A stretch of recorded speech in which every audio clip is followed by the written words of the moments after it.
It's a tough thing for a person to live in solitude, because when you see people laughing, having a good laugh at a bar table, it's because they're in the company of others. I'd like to see if they'd be laughing if they were alone. When you have a family, when you're happily married, joy is already there. You don't need anything more than what you already have, because it's each other. And sometimes, Dad, the person who is lonely, you were talking about time they get used to the loneliness, but they become this gloomy person. They become a gloomy person. They don't have that joy to give to others. She's not growing. Why? Because she's gotten used to being alone. Christian, let me speak. I didn't finish my thought. We started 54 years ago. Back then, we were young. We had each other. We were happy, as we still are today. But time goes by and we, obviously, get older. So, our strength starts to. That's the case. My case, for example, I'm almost 81 years old, so I already feel my legs are heavy. I need to lean on something from time to time. Esther is the same. She has a problem with her feet and needs support to climb stairs, and she has me. So, if a person is alone, who will they lean on? Who will support them in that moment when their body is fragile? That's the problem. Of course, you haven't thought about that, but think about it. As you get older, you become even more dependent on the person with whom you started a life, or two, a long time ago. And the great thing is that we, even in times of scarcity, whether in scarcity or at the beginning of our lives, because we married by faith, and marrying by faith means marrying with nothing, is truly depending on God. So, we've had difficult times, hardships, and today, even in the abundance that God has given us, it's the same thing.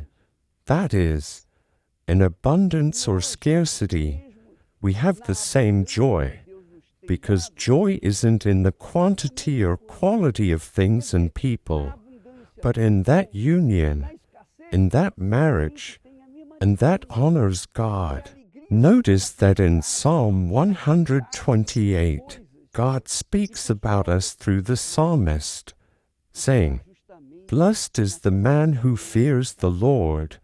You will be happy, and all will go well with you.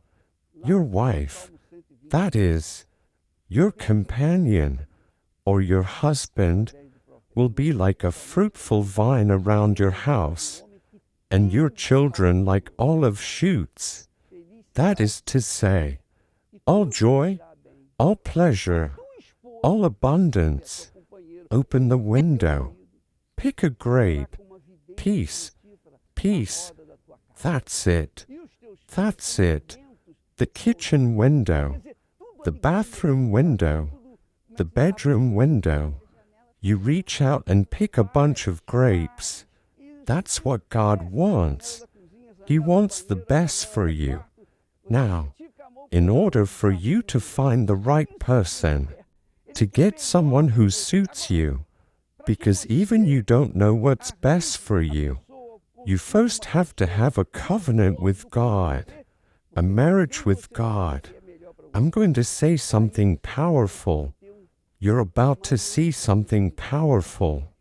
When a person marries God, He enters into us and we become part of Him, which is a kind of matrimony of the undefiled bed, of the conjugal relationship.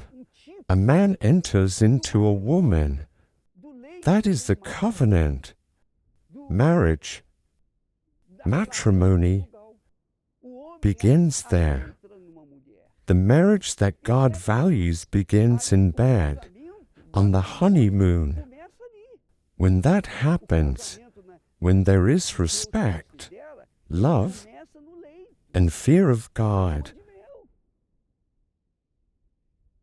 then the two are happy, and God is sanctified in the lives of those two who become one. It's very important, Renato, very important.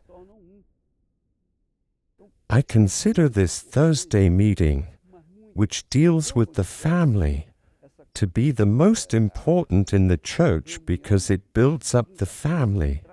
The Sunday meeting is about building relationships between the individual and God. Each person and God, it's individual. But Thursday's meeting is about the couple. It's about caring for the couple.